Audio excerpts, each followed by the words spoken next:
Ako ay isang babae sa huling bahagi ng 30s. Ito ang unang pagkakataon na nagpadala ako ng kwento. Kaya sa totoo lang ay ilang araw akong nag-isip kung paano ko sisimulan. Ilang beses ko itong sinulat at binura. Ang hirap pala talagang ilabas ang kwentong ito. Ilang buwan na ang nakalipas nang pumanaw ang aking ina.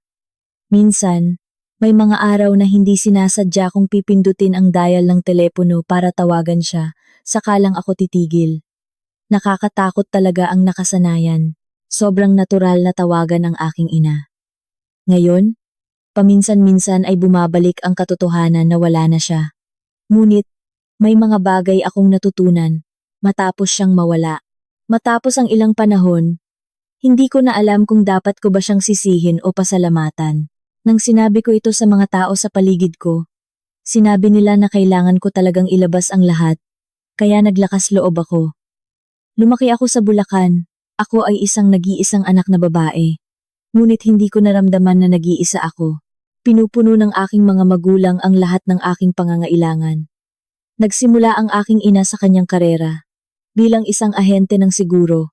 Sa simula, alam ko lang na siya ay isang ordinaryong ahente. Ngunit nang ako ay nasa elementarya, umabot na siya sa posisyon ng pagiging manager ng isang sangay. Sobrang sipag niya, na halos lahat ng residente sa aming lugar ay kilala siya.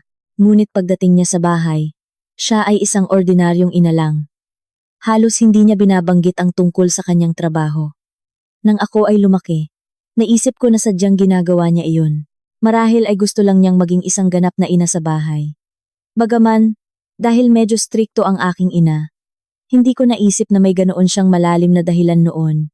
Ang aking ina ay kalmado at mapag-isip, ngunit hindi siya gaanong nagsasalita. Halos hindi ko siya nakitang nagalit. Sa halip, kapag siya ay nagsalita ng isa, matagal itong tumatatak sa isip.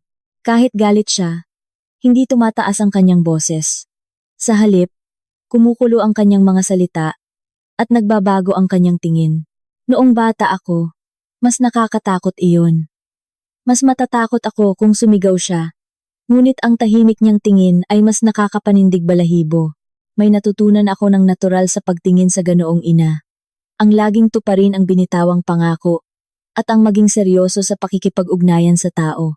Hindi niya ito itinuro sa pamamagitan ng salita, kundi sa pamamagitan lamang ng pagmamasid sa kanya habang lumalaki ako. Noong bata ako, akala ko natural lang iyon. Ngunit nang ako ay lumaki, natuklasan kong hindi pala iyon natural. Malaki ang naging bahagi ng aking ina sa kaginhawaan ng aming pamilya.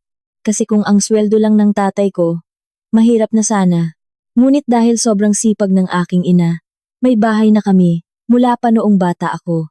At hindi ko natatandaan na kailanman ay nakaranas ako ng kakulangan. Kung may gusto ako, halos lahat ay natutupad. Ang aking ama ay nagtatrabaho sa isang ordinaryong kumpanya. Iba ang ugali ng aking ama sa aking ina. Siya ay masayahin at mapagbiro. Ang aming bahay ay laging puno ng tawanan mula sa aking ama, habang ang aking ina ay tahimik na nagsisilbing sentro. At ako, lumaki ako sa gitna nila. Nataglay ang kalahating katuwaan ng aking ama at kalahating lalim ng aking ina.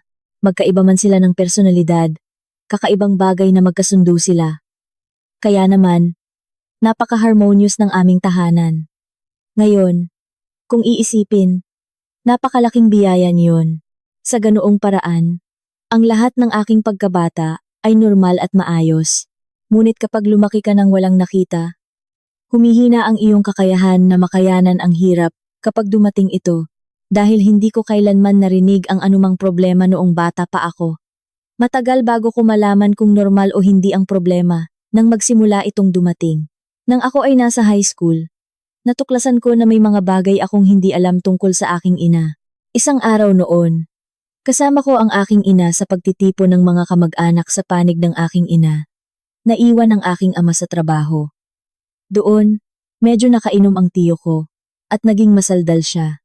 Tapos, sinabi niya sa aking ina na parang nagbibiro, "Oy, ang galing mo noon ah. Iniwan mo lang ang asawa't anak mo ano? Hindi magagawa iyon ng ordinaryong tao." Bigla na lang, nanahimik ang paligid. Tinapik ng aking tiya ang braso ng aking tiyo. At mabilis na binago ng aking lola ang usapan. Hindi gaanong nagbago ang ekspresyon ng aking ina. Ngunit sa kanyang mga mata, naramdaman kong malalim ang kanyang pagkabahala. Naintindihan din ng tiyo ko ang sitwasyon. At tinapos na ang usapan, kaya nagpatuloy na lang ang pagtitipon. Ngunit patuloy itong umiikot sa isip ko. Kahit bata pa ako, alam ko pa rin kung paano basahin ang mga pahiwatig.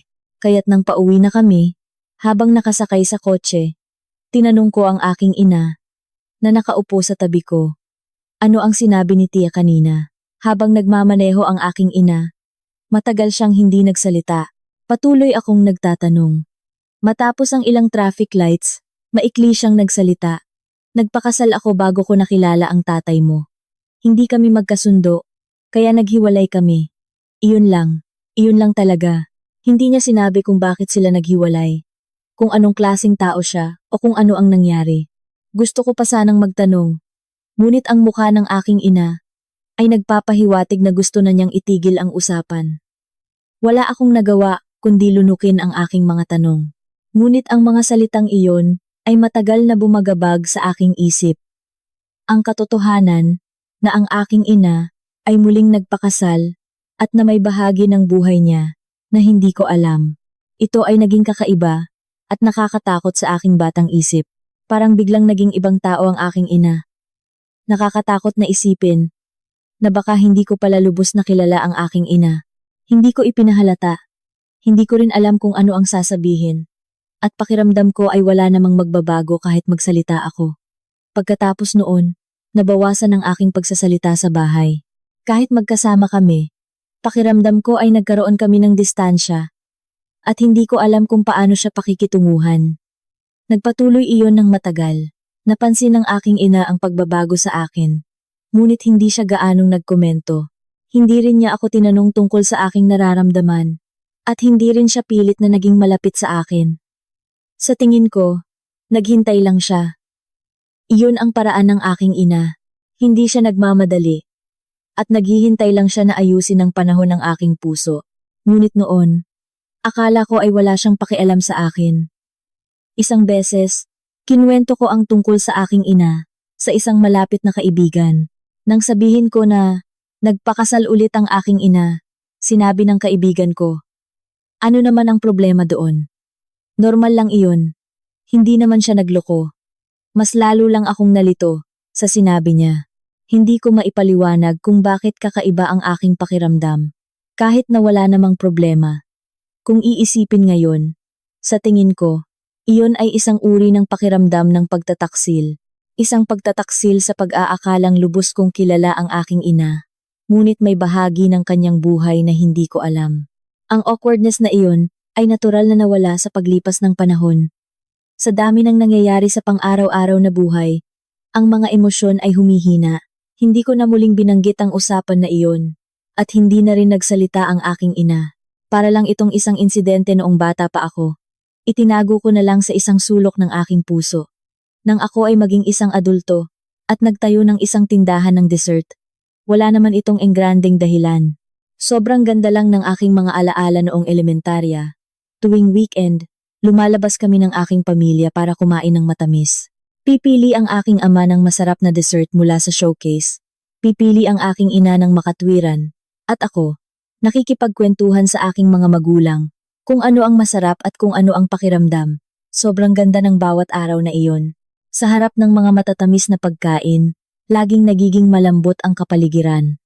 Gusto ko iyon, kaya nagsimula akong gumawa ng sarili ko. At habang natututo ako, lalo akong nahuhulog sa paggawa ng dessert. Natural lang na humantong iyon sa pagbubukas ng isang tindahan. Nagsimula ako sa pagtitinda sa bahay, ngunit nang kumalat ang balita, nagsimula akong magkaroon ng mga regular na customer. Gusto ko ang saya ng pagpapalit ng menu bawat season, at nakakataba ng puso ang mga kwento ng mga customer tungkol sa lasa. Habang itinayo ko ang tindahan, naramdaman ko na ang espasyong iyon ay talagang akin.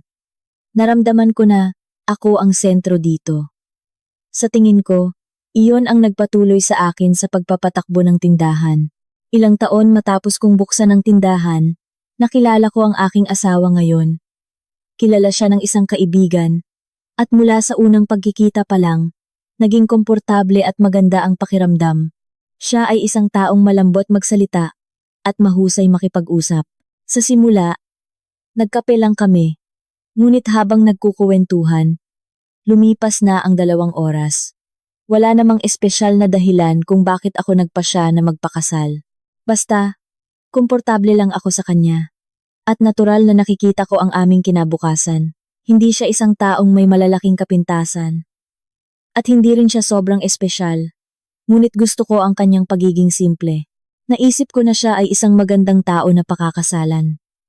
Nang sinabi ko sa aking ina na mayroon akong boyfriend, iisa lang ang kanyang sinabi. Anong klasing tao siya? Basta, komportable ako. Wala namang kakaiba. Ang mahalaga, komportable ka anak. Pagkatapos noon, wala na siyang sinabi pa. Saglit akong nagtaka kung ano ang pamantayan ng aking ina sa isang mapapangasawa, ngunit hindi ko na siya tinanong pa ng detalyado. Noong panahong iyon, ang pagpapakasal ay para sa akin ay isang gawain na hindi mahirap o maselan. Naisip ko na walang gaanong saysay kung tatanungin ko ang aking ina na minsan nang nabigo. Kaya, lumipas ang panahon at dumating ang araw ng aking kasal. May isang kaganapan na hindi ko inaasahan. Ang aking ina ay labis na umiyak sa harap ng mga bisita na hindi ko alam kung ano ang gagawin. Gusto ko ring umiyak, ngunit mas malakas ang kanyang iyak. Kaya ako pa ang kinabahan. Pagkatapos ng seremonya, lihim ko siyang tinanong kung bakit siya umiyak ng ganoon. O kung mayroon siyang hindi masabi sa akin. Ma, bakit ka umiiyak ng ganoon? Hindi naman ako aalis ng bansa. Nagulat ang mga tao sa sobrang iyak mo. Gusto ko lang na maging maayos ang buhay mo anak. Naisip ko na iyon lang ang sinasabi ng isang ina na ikinakasal ang kanyang anak. Naging maayos ang aming buhay mag-asawa. Naisip ko na hindi pala ganoon ka-espesyal ang kasal. Sa gitna nito, dumating ng mas maaga kaysa sa inaasahan ang unang malaking pagtatalo namin. Pista noon. At ang pamumuhay ng pamilya ng aking asawa ay malaki ang pagkakaiba. Sa nakasanayan ko, sa hapagkainan, nagbigay ng iba't ibang hindi komportableng komento sa akin ang mga kamag-anak ng aking asawa, ngunit siya ay nakikinig lang. Nalaman ko na siya ay isang taong hindi makapagsalita, hindi sa akin, hindi rin sa kanyang ina. Habang pauwi kami sa kotse, binanggit ko ang usapan. Ang sinabi ni nanay kanina ay medyo hindi komportable at nakakagulat. Bakit niya iyon sinabi sa akin? Ganoon talaga si nanay. Wala na iyon. Hindi naman iyon ang importante. Hindi. Hindi komportable ako sa sinabi niya. Oh, ano naman ang gagawin? Hindi mo rin naman masabi kay nanay. May naging malinaw sa usapang iyon. Hindi pala ang aking asawa ang magsisilbing buffer sa pagitan namin. Siya ay isang taong naghihintay lang na lumipas ang sitwasyon. Buong araw na iyon, pilit kong pinipigilan ang aking paghinga. Buong gabi, hindi ako makatulog. Ganito ba talaga ang kasal? O sobrang sensitibo lang ako? Nag-iisip ako sa pagitan ng dalawang iyon. Pagkatapos niyon, tuwing bibisita kami sa pamilya ng aking asawa, bumibigat ang aking puso. Ilang araw bago kami bumisita, kinakabahan na ako. At pagkatapos naming bumisita, ilang araw akong nawawalan ng lakas. Nagsimula itong maipon sa aking puso. Ngunit sa tingin ko, magkaiba ang paraan ng pagtanggap namin sa bigat na iyon. Para sa aking asawa, balewala lang iyon. Ngunit para sa akin, malaki ang epekto niyon. Walang nagbago, pagkatapos ng pagtatalo na iyon. Paulit-ulit lang ang parehong pattern. Tuwing may problema sa pamilya, sasabihin ng aking asawa, ganoon talaga si nanay. Pabayaan mo na. At tuwing naririnig ko iyon, unti-unting nasasaktan ang aking puso. Dahil walang magbabago kahit magsalita ako, unti-unti kong hindi na kinukwento ang aking pang-araw-araw na buhay sa aking asawa. Pagkatapos, nagkaroon ng isang mahalagang pangyayari. Sa panahong iyon, seryoso akong nag-iisip na palawakin ang aking dessert shop. At may nakita akong magandang pwesto sa malapit. Ang renta ay makatwiran at madali ring puntahan. Perpektong pwesto ito na pag-iisipan. Kaya, habang kumakain kami ng hapunan, binanggit ko ito sa aking asawa. Naiisip kong palawakin ang tindahan. Pero sobra akong nag-iisip. May nakita akong magandang pwesto. Ano sa tingin mo? Ikaw na ang bahala. Ikaw ang mas nakakaalam sa trabaho mo. Hindi ako makapagpasya mag-isa. Gusto kong pag-usapan natin. Malaking pera din ang kailangan. Magkano ba ang kailangan? Hindi iyon ang importante. Gusto ko lang na pag-isipan natin. Pagkatapos, hindi ako tiningnan ng aking asawa at basta na lang sumagot. Bakit mo pa pinapahirapan ang sarili mo? Kung gusto mo, gawin mo. Iyon lang ang kanyang sinabi. Hindi ko naman pinahihirapan ang sarili ko, kundi isang mahalagang desisyon ito na gusto kong gawin kasama ang aking asawa. Ngunit ang kanyang sagot ay sobrang gaan na nakakahiya. Kahit lumipas ang panahon, hindi nawala sa isip ko ang mga salitang iyon. Pagkatapos niyon, halos hindi na ako nagsalita. At isang araw, bigla kong naisip, kailangan ko pa bang tiisin ang ganitong buhay? Nakakatakot na isipin iyon. Wala namang masamang nangyari sa aming dalawa. At hindi rin kami nag-away ng malaki. Ngunit ang pag-aalala, kung tama ba na tumanda kasama ang taong ito. Ang pagdududa kung makapamumuhay ba ako na may inaasahan bilang isang asawa ay mahirap ipaliwanag na damdamin. Ang damdaming iyon ay bigla akong pinaalala sa aking ina. Naalala ko ang lihim na kinamuhian ko sa kanya. Noong bata pa ako nang malaman kong nagpakasal siya ulit, hindi ko naiisip noon kung ano ang pakiramdam ng mamuhay kasama ang isang taong hindi mo kaayon at kung gaano kabigat ang desisyon ng diborsyo. Ngunit ngayon, naiintindihan ko na, kaya tinawagan ko ang aking ina. Hindi ko alam kung ano ang sasabihin, kaya sinabi ko lang na nahihirapan ako at pakiramdam ko ay palayo ng palayo kami ng aking asawa. Matagal na hindi nagsalita ang aking ina, pagkatapos marinig ang aking kwento. Kadalasan, siya ay isang taong tahimik na tumatanggap ng mga bagay, tulad ng oo, maaari iyon. Ngunit sa araw na iyon, iba siya. Matapos ang mahabang sandali, nagsalita siya. Hindi malalaman ng isang taong hindi nakaranas kung ano ang pakiramdam ng pilit na mamuhay, kasama ang isang taong hindi mo kaayon, kung gaano iyon nakakapagod sa isang tao. Sa aking karanasan, ang paghihintay na sana ay bumuti ang lahat ay ang pinakamapanganib. Ma, ano ang dapat kong gawin? Ikaw ang pipili ng iyong buhay. Ang pinakamalungkot na bagay ay kung hahayaan mong mawala ang iyong sariling kaligayahan dahil sa pag-aalala sa sasabihin ng iba. Huwag kang matakot. Hindi iyon malaking bagay. Parang sa unang pagkakataon, inilabas ng aking ina ang kanyang tunay na damdamin sa akin. Kadalasan, hinahayaan niya akong magpasya ng mag-isa. Ngunit sa pagkakataong ito, pakiramdam ko, ay nagbibigay siya ng payo. Matapos marinig ang mga salitang iyon, pakiramdam ko ay unti-unting nalutas ang mga tanong ko noong bata pa ako. Kung bakit tinapos ng aking ina ang kasal na iyon, at kung anong desisyon iyon, at ang mga salitang iyon, na may luha noong araw ng kasal, at gusto ko lang na maging maayos ang buhay mo, ay nagkaroon ng ibang kahulugan. Matapos kong ibaba ang telepono, matagal akong nakaupo doon, sarado ang tindahan, at tahimik ang paligid. Patuloy na umiikot sa isip ko ang sinabi ng aking ina. Ngunit kakaibang, sa halip na malungkot, pakiramdam ko ay may nalilinaw sa aking isip. Hindi ko pa alam kung ano ang gagawin. Ngunit pakiramdam ko ay nakakuha ako ng kumpirmasyon na hindi abnormal ang aking mga iniisip. Ang katotohanan na alam din ng aking ina ang lahat ng ito.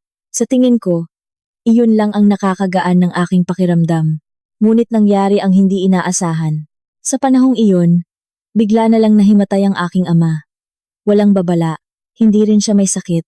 At hanggang sa araw bago iyon, tinawagan pa niya ako para itanong kung may bagong menu sa tindahan. Ngunit kinabukasan ng umaga, iyon na ang nangyari. Pagdating ko sa ospital, huli na ang lahat. Malinaw pa rin sa aking isip ang pakiramdam ng sandaling iyon. Noon ko lang nalaman kung ano ang pakiramdam ng hindi makapaniwala, ng hindi matanggap. Patuloy akong nakakaramdam na may mali, at natatawagan ulit ako ng aking ama. Habang nilalakad ang libing, nag-aalala ako sa aking ina. Iyon ang unang pagkakataon na nakita ko siyang ganoon kahina. Siya ay laging isang taong may sariling prinsipyo. Ngunit sa araw na iyon, para lang siyang isang taong nawalan ng lahat. Sinubukan kong pigilan ang sarili ko. Ngunit sa huli, Umiyak din ako kasama siya habang nakaupo sa tabi niya. Habang dumadaan ang mga bisita, nanatili ang aking ina sa kanyang puwesto. Kahit sinabi ko na magpahinga na lang siya kung pagod na siya, sinabi niya, kailangan kong manatili dito. Ang kanyang likod na pilit na nagpipigil ng sakit ay mukhang napakaliit. Siya ay laging malaki at matatag. Kaya't naisip ko kung ang pagiging nag-iisa ay talaga bang nakakapagpaliit ng tao. Matapos ang libing, gabi-gabi kaming nag-uusap tungkol sa aking ama. Ang mga bagay na hindi naman gaanong importante. Tulad ng labis na pagpapahalaga niya sa masarap na pagkain na niluluto ng aking ina. O ang pagdadala niya sa aming pamilya sa kung saan tuwing weekend ay biglang lumitaw sa aking isip. Paulit-ulit kaming umiiyak at tumatawa. Isang gabi, tahimik na sinabi ng aking ina, ang pamamaalam ay hindi laging masama. Lahat ay nararanasan ito. At hindi ito malulutas sa pamamagitan ng pagpipigil. Sa huli, ito ay bahagi ng proseso ng pagkatuto sa buhay. Kung papakawalan mo ng maayos, makakapamuhay ang naiwan. Isipin mo na lang na iyon ang huling paggalang na maibibigay mo sa taong umalis. Pagkatapos mamatay ng aking ama, naging mas abala ang aking ina. Sa halip na manghina, kabaliktaran ang kanyang ginawa. Unti-unti niyang binawasan ang kanyang trabaho sa seguro. Ngunit sinimulan niyang pangasiwaan ng detalyado ang kanyang naipong pera at ari-arian. Isang araw, nang dumalaw ako, nakita ko siyang naglalatag ng mga dokumento. Nang tanungin ko kung ano ang nangyayari, sinabi niya na inaayos niya ang kanyang ari-arian. Noon, naisip ko lang na ginagawa niya iyon dahil siya na lang ang mag-isa matapos mamatay ang aking ama. Sa ganoong paraan niya siguro nilalabanan ang kanyang kalungkutan. Sa panahong iyon, unti-unti ring dinagdagan ng aking ina ang kanyang mga puhunan. Minsan, kinwento niya sa akin na may lumabas na magandang ari-arian na inirekomenda ng isang kaibigan. At sa proseso, lumaki ng husto ang kanyang mga ari-arian. Nang sabihin ko sa kanya, "Ma, ang yaman mo na talaga," sagot niya, "Walang emosyon. Ito lang ang kaya kong gawin."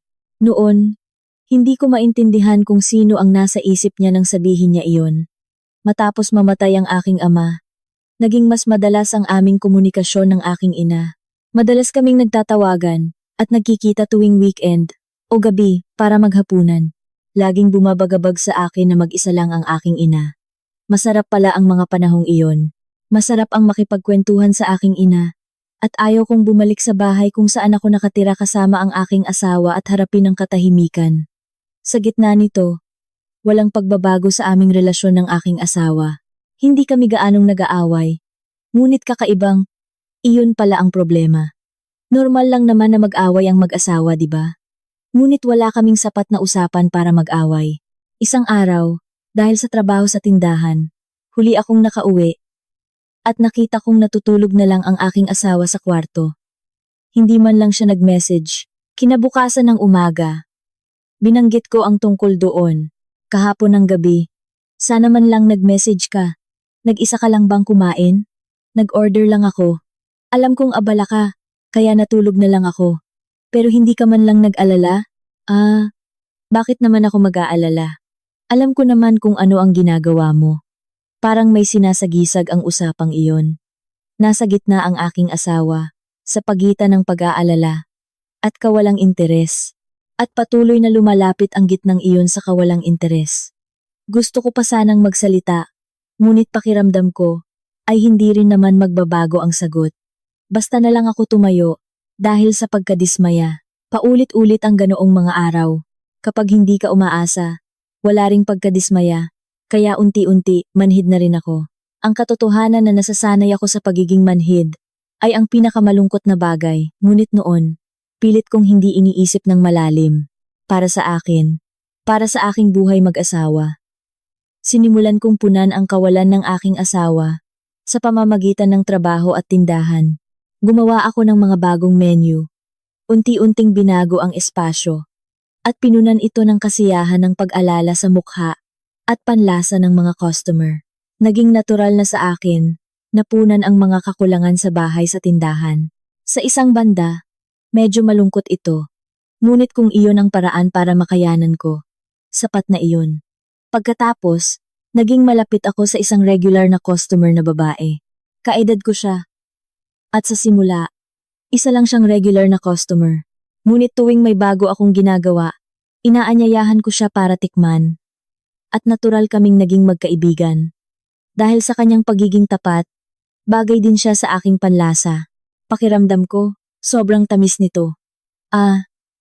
Nag-aalala rin ako doon. Susubukan kong ayusin ulit. Perpekto ito. Ilagay mo na ito sa menu. Sa ganoong paraan, natural na lumaki ang aming pag-uusap. Isang araw, sarado na ang tindahan. Ngunit hindi pa rin umalis ang customer na iyon.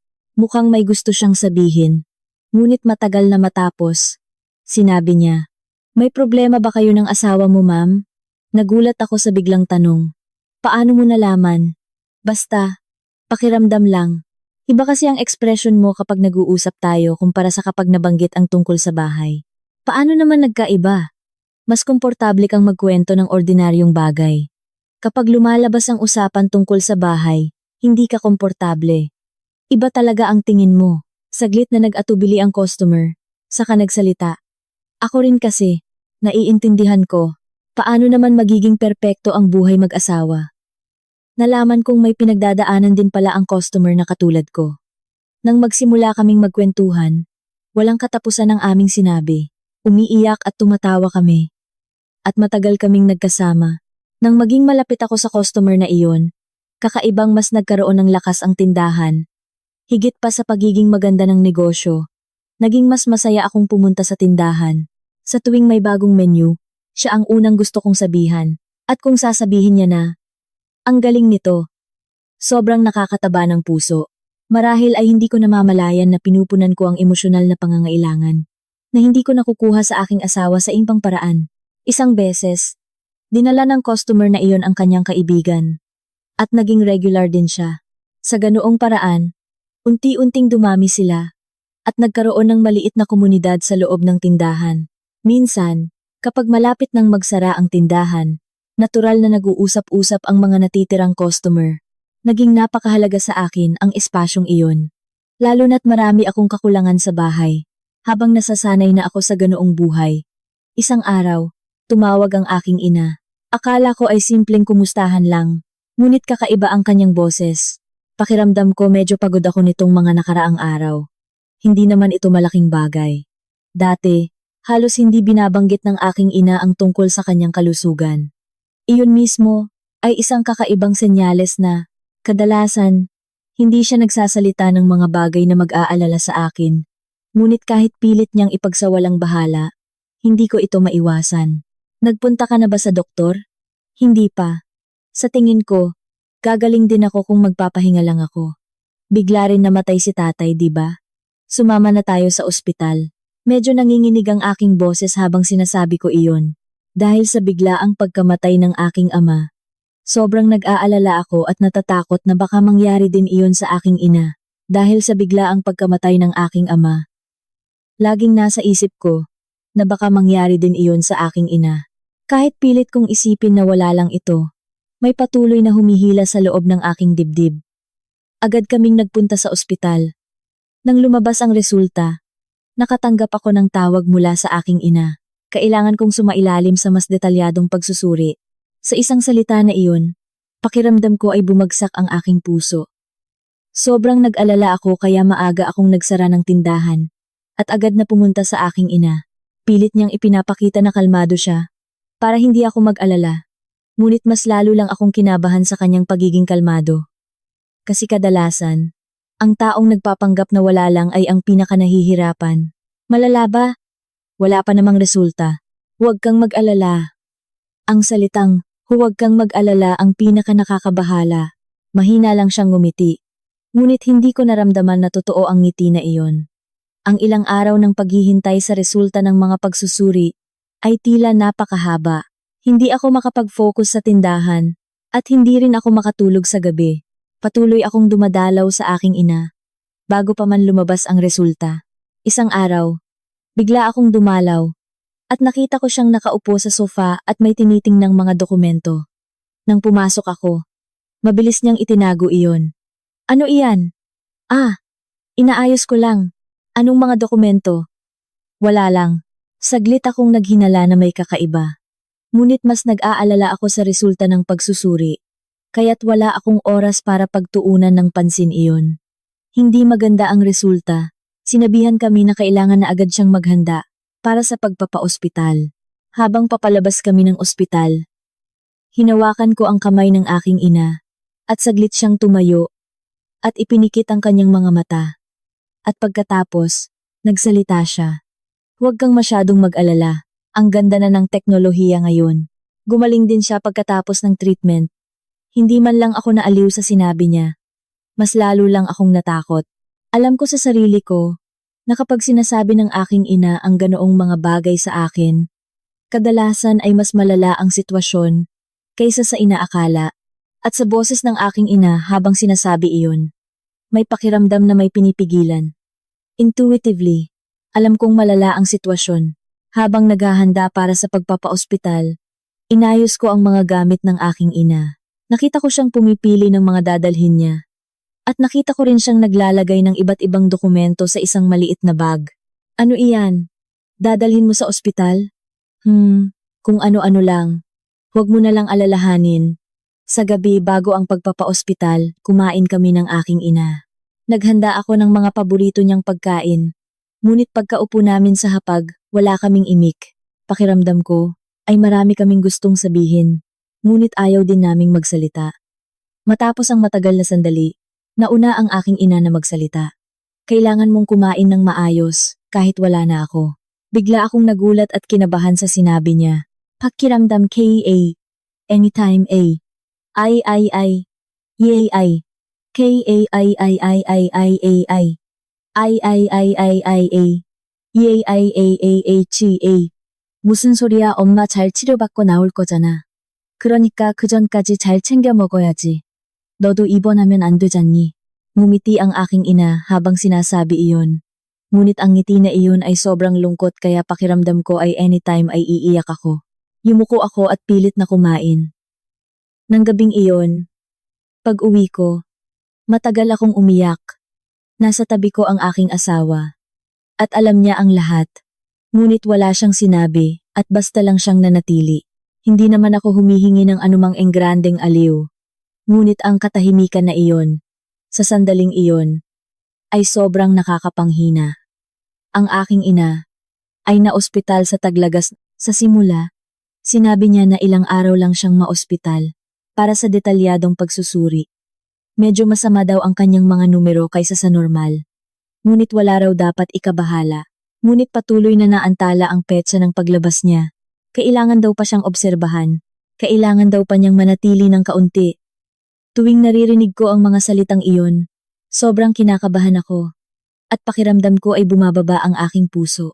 Araw-araw, maaga akong nagsasara ng tindahan at pumupunta sa ospital. Tiningnan ako ng aking asawa at sinabi, ano ang mangyayari sa tindahan?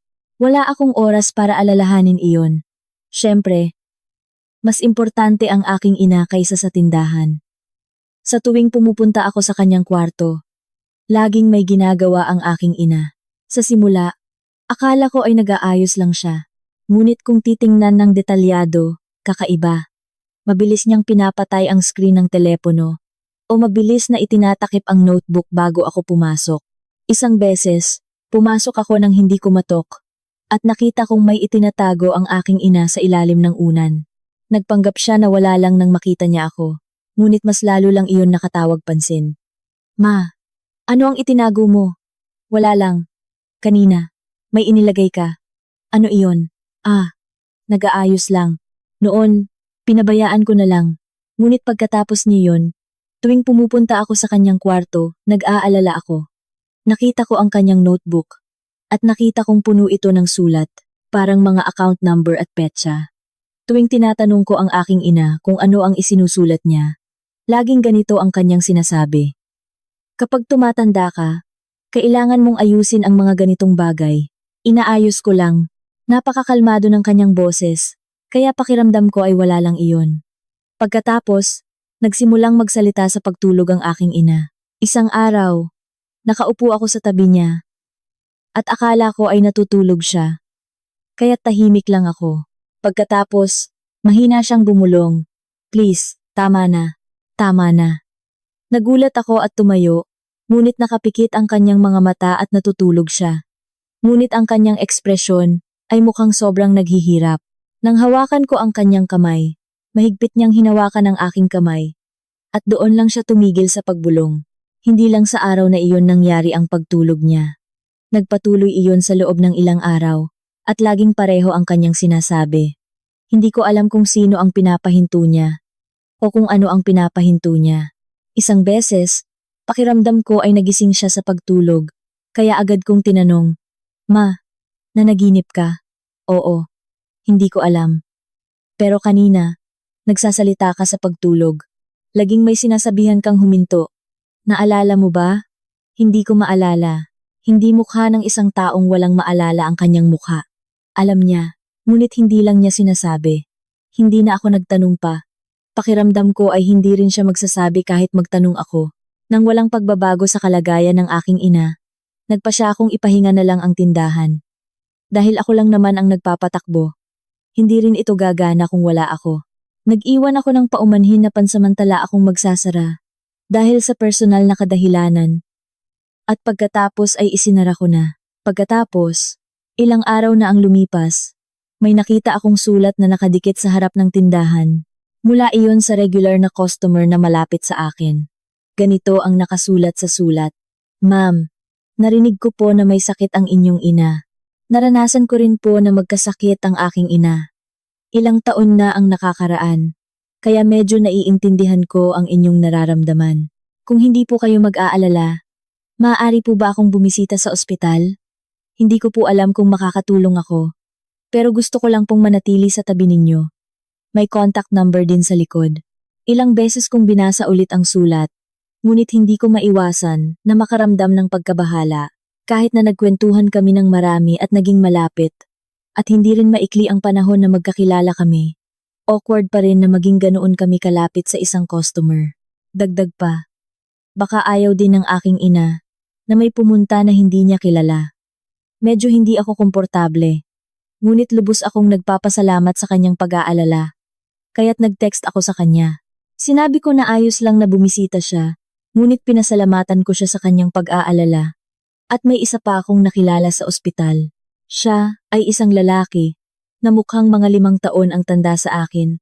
At madalas ko siyang nakakasalubong sa hallway ng ospital habang binibisita ko ang aking ina. Sa simula, akala ko ay isa lang siya sa mga kamag-anak ng ibang pasyente. Laging nakaupo sa dulo ng hallway o nakakasalubong sa elevator. Ilang beses kaming nagkasalubong. Isang araw, kaming dalawa lang ang nasa elevator.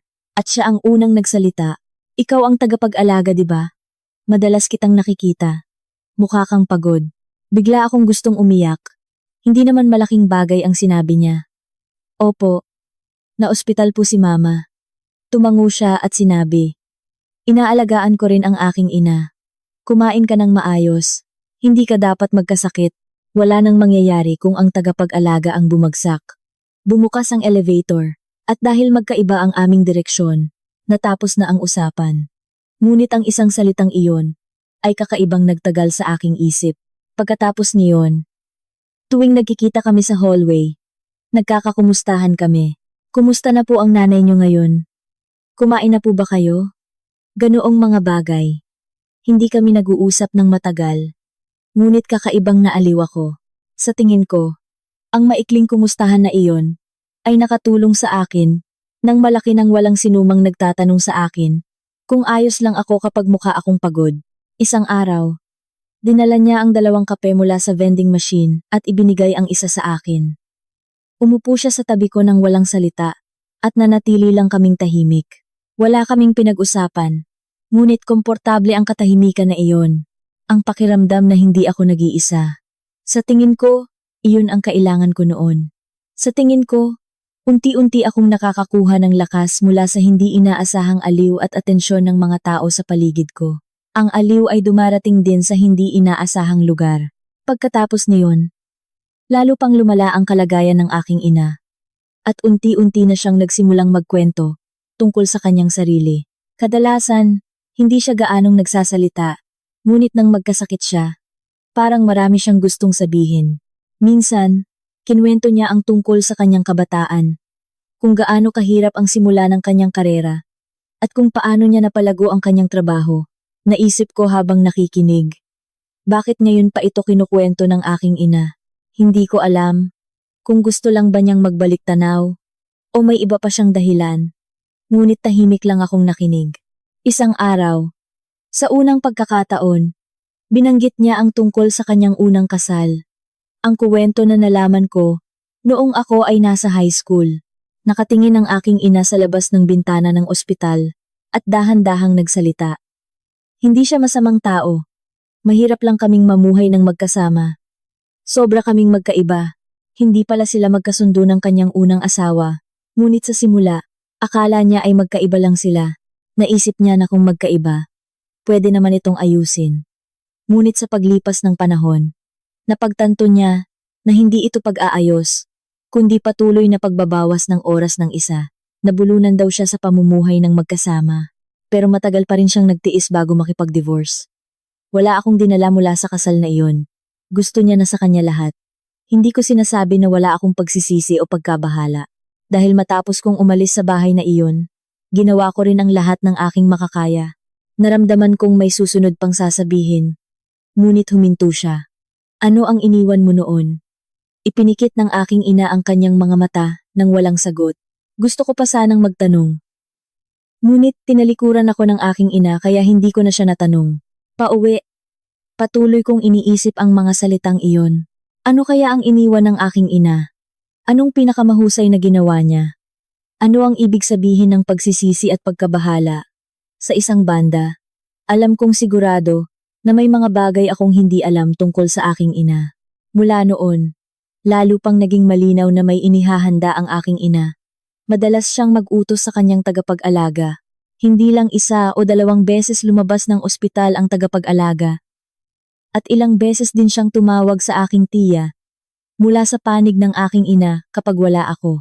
May isang sobre sa mesa na medyo makapal.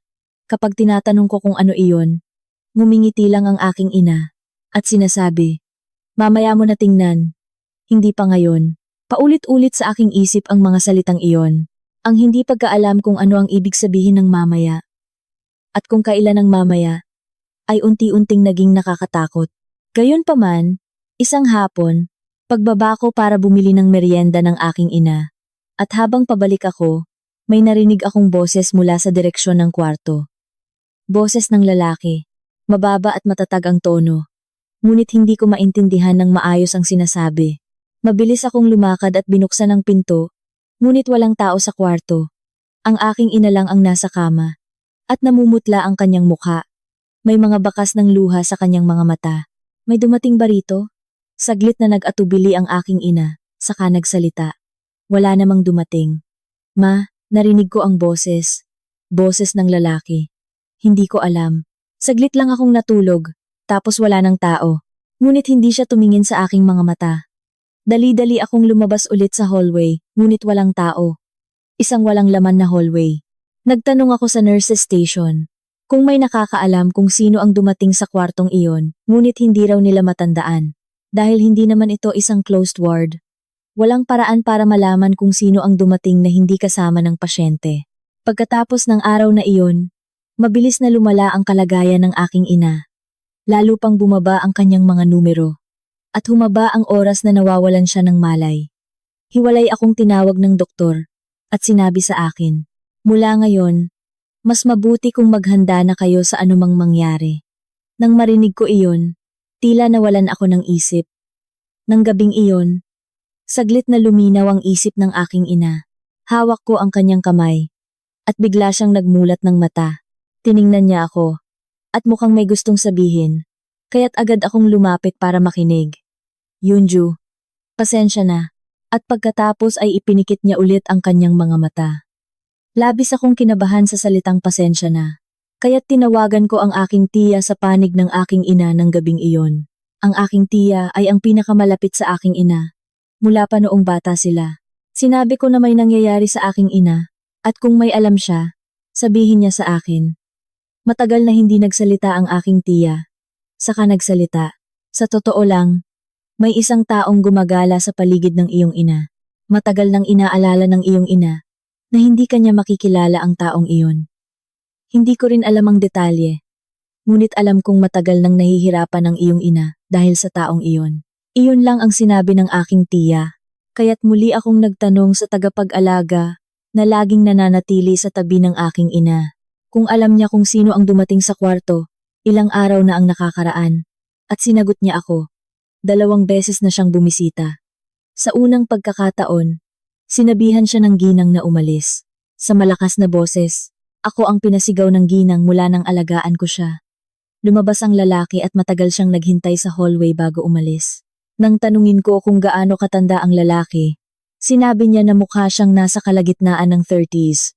At sinabi rin niya na pinakiusapan ng aking ina na wag sabihin sa akin na nakita niya ang lalaki. Hindi ko talaga maintindihan ang dahilan. Gusto kong tanungin ang aking ina. Ngunit dahil hindi na siya kumpleto sa katinuan, hindi na ako makapagtanong. Namatay ang aking ina pagkaraan ng ilang panahon. Wala ako noon nang mangyari iyon.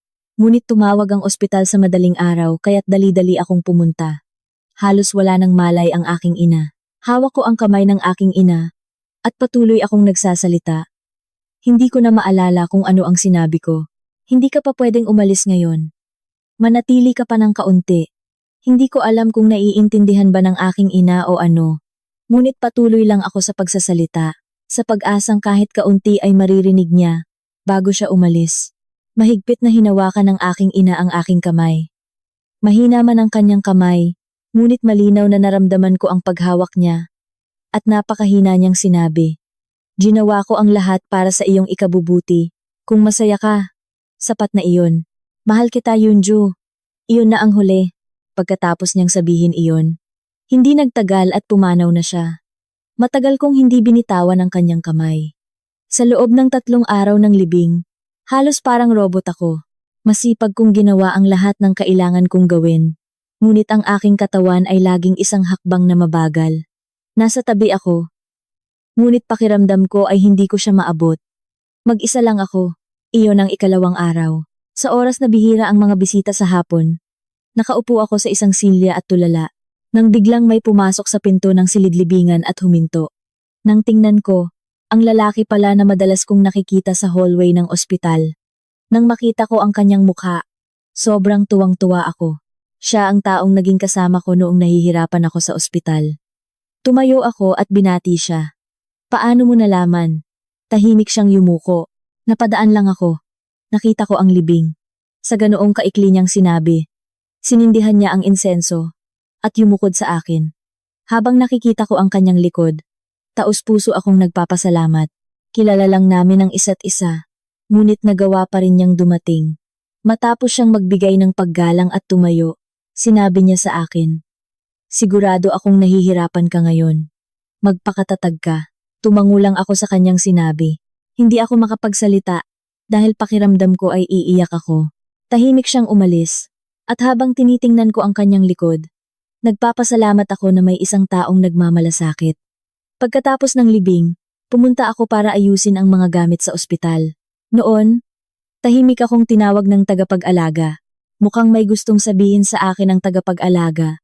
Nang tanungin ko kung ano ang nangyayari, inabot niya sa akin ang isang kahon.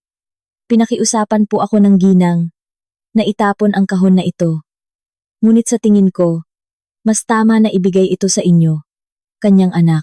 Sa tingin ko, pinag-isipan niya kung ibibigay ba ito o hindi noong buhay pa siya, kaya't ibinibigay ko na lang ito ngayon. Kahit nalabag sa kanyang kagustuhan. Habang naririnig ko iyon, nanakit ang aking ilong. Dahil alam kong totoo na may pinag-aalinlanganan ng aking ina. Kung gaano kahaba ang pag-aalinlangan na iyon. Pumunta ako sa waiting area ng ospital at nilabas ang kahon. Sa loob, may sulat. Mayroon ding mga dokumento sa makapal na sulat. Mayroon ding litrato. Binuksan ko ang sulat. Ngunit sa totoo lang, hindi iyon sulat, kundi diary pala ng aking ina. Nagsimula akong magbasa, at pagkatapos ng ilang linya, nanginginig ang aking kamay. May anak pala ang aking ina, sa kanyang unang kasal. Sobrang gusto daw ng lalaking iyon kaya nagkaroon sila ng anak. Ngunit sa huli, Iniwan niya ang bata nang umalis siya doon. Gusto rin daw niya na isama ang bata. Ngunit noong panahong iyon, bata pa siya at wala siyang lakas. At sinabi daw ng kanyang asawa na hindi. Nakasulat sa sulat na iyon, ang naging pasanin niya sa buong buhay niya. Pagkatapos niyon, kahit nag-divorce na sila, patuloy siyang nagbibigay ng child support. Wala naman siyang legal na obligasyon. Ngunit ginawa niya iyon dahil sa pagkabahala, dahil anak niya iyon na iniwan niya.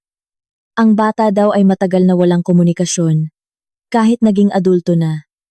Ngunit isang araw, nagsimula na siyang makipag-ugnayan. Sa simula, kailangan daw niya ng pera, kaya binigyan niya. Pagkatapos, humingi pa siya ng higit pa, at binigyan niya ulit dahil mayroon daw siyang pagkabahala. Wala siyang nagawa kundi ibigay, ngunit unti-unting naging kakaiba ang kanyang mga kahilingan. Pinagbantaan daw niya na ibibigay ang lahat ng ari-arian, at sinabi na anak din siya ng ina. Kaya't dapat din siyang makakuha. Madalas daw siyang magmura. At isang araw, nakilala niya daw at sinaktan pa. Pinagtiisan daw ng aking ina ang lahat dahil sa pangalan ng anak. Ngunit naisip niya na hindi na ito pwede. Kaya't sinimulan niyang maglagay ng hangganan. Sapat na raw ang child support at living expenses na binigay niya. At mayroon daw ari-arian ang kanyang dating asawa, kaya't iyon ang kunin niya. Pagkatapos niyon, nagsimula daw siyang gumala sa aming paligid. Mula noon, sobrang kinabahan ng aking ina. May dahilan daw kung bakit hindi niya ipinapakilala ang kanyang sarili at gumagala sa aking paligid. Dahil alam niya na sa oras na malaman ko, agad kong sasabihin sa aking ina at mahaharangan ang kanyang paglapit. Kaya, sinubukan niya munang alamin ang aking sitwasyon, kung gaano karami ang aking ari-arian, kung anong relasyon namin ng aking ina, at kung paano siya makakakilos para sa kanyang benepisyo. Nanginginig ang aking kamay. Kinuha ko ang litrato sa mga dokumento sa kahon. Mga dokumento at litrato iyon ng anak mula sa kanyang dating asawa. Litrato iyon ng bata pa siya, at nakasulat ang pangalan at petsa sa likod. At sa tabi niyon, mayroon ding litrato na mas bago. Sino kaya? Anong itsura niya? Sobrang nanginginig ako habang iniisip iyon. At sa nanginginig na kamay, kinuha ko ang litrato. Hawak ko ang litrato, at tulala lang ako. Dahan-dahan kong tiningnan ang kanyang mukha, at nagulat ako at nanigas sa aking kinauupuan. Siya ang lalaki na nagsalita sa akin sa hallway ng ospital. Ang nagbigay sa akin ng aliw. Siya ang nagbigay sa akin ng kape mula sa vending machine. Ang nagtanong kung kumain na ako at sinabi na hindi dapat magkasakit ang tagapag-alaga. Siya ang nagsabing inaalagaan din niya ang kanyang ina. Siya ang taong nagtanong sa akin ng iba't ibang bagay. Siya ang aking kapatid sa ama. Ibinaba ko ang litrato at kinuha ang aking bag at lumabas ng pinto. Hindi ko na lang kayang manatili doon. Lumabas ako at tumakbo na parang tumatakas, hanggang sa mawala ang pangangatog ng aking katawan. Ang takot na baka nasa paligid siya ay unti-unting bumalot sa akin. Isa-isang nag-playback ang mga pag-uusap namin sa ospital. Kumusta na po ang nanay niyo? Kumain na po ba kayo? Anong klase po ng tindahan ang meron kayo? May iba pa po kayong pamilya? Anong trabaho niyo? Sa totoo lang, lahat iyon ay pagsubok, di ba? Sa sandaling naisip ko iyon, pakiramdam ko ay bumaliktad ang aking sikmura. Ilang araw akong hindi makapag-isip ng maayos. Hindi ako makakain ng maayos. At hindi rin ako makatulog sa gabi. Tuwing hihiga ako para matulog, lumalabas ang kanyang mukha. Ang tingin na nag-aalala. Ang boses na nagtatanong ng kumusta. Sa pag-iisip na lahat iyon ay pinagplanuhan. Nangilabot ako. Naalala ko rin ang kanyang ekspresyon nang ibigay niya ang kape mula sa vending machine. Noon, mukha siyang tapat. Mukha siyang taong taos-pusong nag-aalala sa akin dahil pagod ako. Ngunit kung iisipin kung gaano katagal niya iyon pinaghandaan, talagang nangilabot ako. Kung iisipin ang kasinungalingan niya, na inaalagaan din niya ang kanyang ina. Sobrang natakot ako, kaya hindi ako makatulog. Pagkatapos, isang araw, nagsimulang maglinaw ang aking mga iniisip. Kung ano ang dahilan kung bakit ginawa ng aking ina ang kahon na iyon. At kung bakit siya nag-ikon ng mga impormasyon tungkol sa taong iyon. Hindi niya siguro iniwan lang ang isang diary na walang makakakita. Ang aking ina ay laging makatuwiran at mapag-isip, di ba? Naisip ko na ginawa niya ang lahat ng kanyang makakaya para sa kanyang anak sa huling pagkakataon. Noon, naalaala ko ang sinabi ng aking tiya sa libing. Isang buwan bago mamatay ang aking ina. Tinawagan daw niya ang aking tiya at may pinakiusapan. Gusto daw niya na makipagkita sa isang abogado. Hindi daw niya sinabi ang detalye. Ang taong na ospital ay nag-iisang bumibisita sa abogado. Gaano kaya siya nahirapan? Ilang araw na ang lumipas, tumawag ang opisina ng abogado. Sinabi nila na mayroon daw last will and testament ang aking ina na notarized. Ang nilalaman nito ay lahat ng ari-arian ay mapupunta sa akin bilang nag-iisang tagapagmana.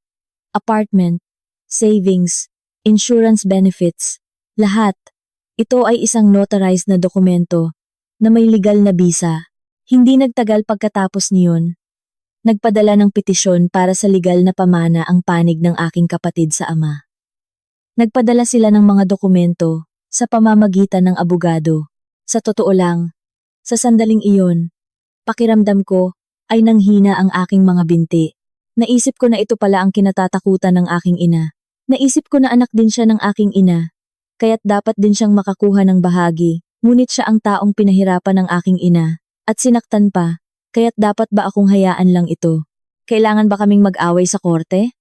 Nalito ang aking isip sa iba't ibang iniisip, ngunit sinuri ng abogado ang mga dokumento at sinabi, may mga dokumento na inihanda ang iyong ina.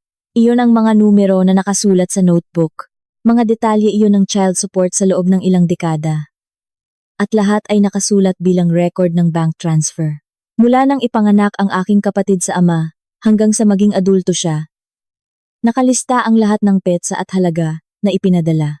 Kasama na rin ang perang ibinigay sa panahong walang legal na obligasyon para sa child support matapos ang diborsyo.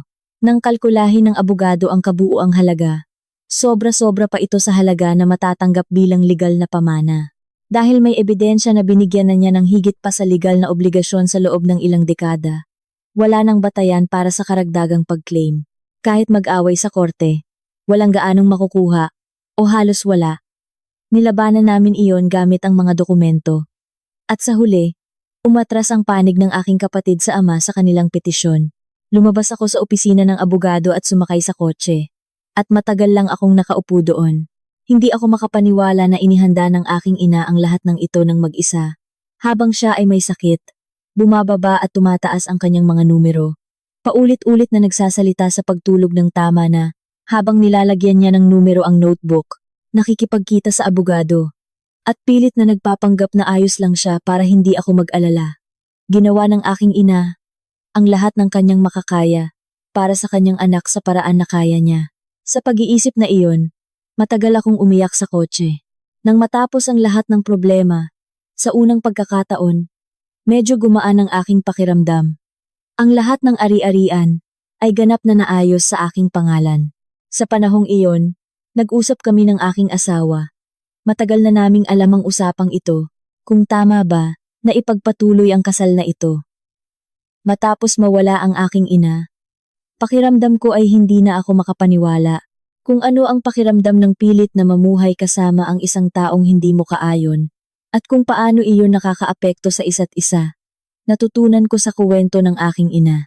Tulad ng sinabi ng aking ina, ito ay isang kilos ng pagiging responsable sa aking buhay at ito ay ang aking sariling desisyon. Sa ganoong paraan, nag-divorce ako. Ang paghihiwalay sa aking asawa ay mas kalmado kaysa sa inaasahan dahil matagal na kaming unti-unting lumalayo sa isa't isa. Pagkatapos naming maghiwalay, hindi ako umiyak kahit minsan. Pakiramdam ko ay gumaan ang matagal ng pagkapagod. Matapos mamatay ang aking ina, laging akong nakikipag-ugnayan sa tagapag-alaga tuwing anibersaryo ng kamatayan ng aking ina. Dahil sa pasasalamat sa tagapag-alaga at dahil din sa pananabik sa aking ina.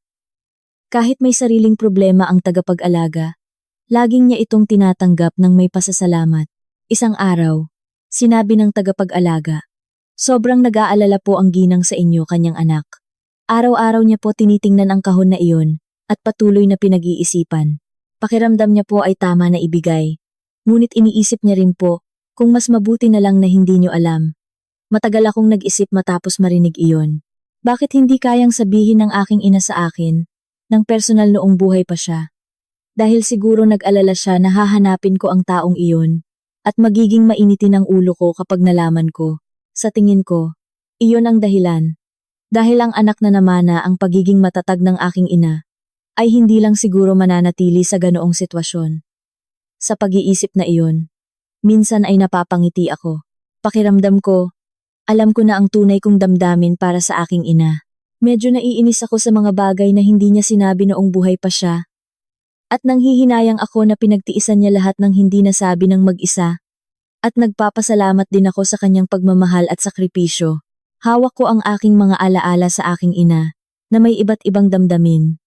Isang taong kalmado at mapag-isip. Isang taong, kapag nagsalita ng isa, matagal itong tumatatak sa isip. Isang taong laging nagbabalik ng natanggap. Isang taong pinrotektahan ang kanyang anak, hanggang sa huli. Iyan ang aking ina. Maraming salamat sa pakikinig sa aking kwento.